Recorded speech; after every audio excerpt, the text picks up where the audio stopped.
Arthur Plantagenet here, the first Viscount Lisle.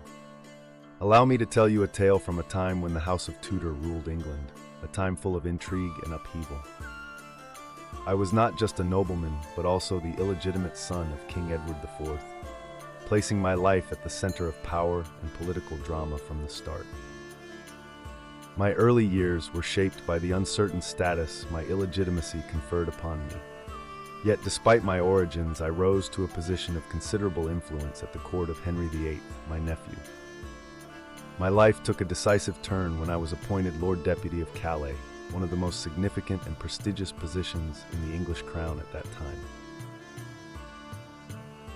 In Calais, I was responsible for defending and administering this last English stronghold on the European mainland.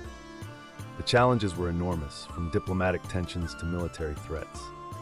Yet my real test came from within. The court was a nest of betrayal, and intrigues were commonplace. My own correspondence was monitored by the king's spies, and through a web of misunderstandings and manipulated letters, I was eventually accused of high treason.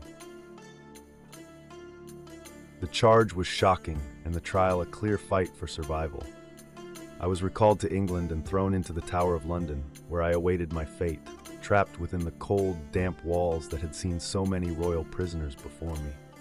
After months of uncertainty and isolation, I was surprisingly pardoned. This was perhaps a rare sign of Henry's capriciousness, or maybe an acknowledgement of the fragile evidence against me.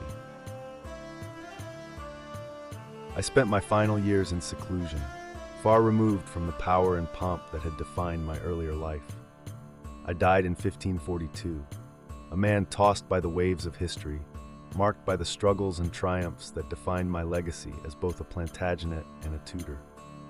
My life weaves a tale of rise, fall, and ultimate redemption, showing how perilous life at the English court could be, and how even the most powerful were subject to the heavy cloak of royal whim.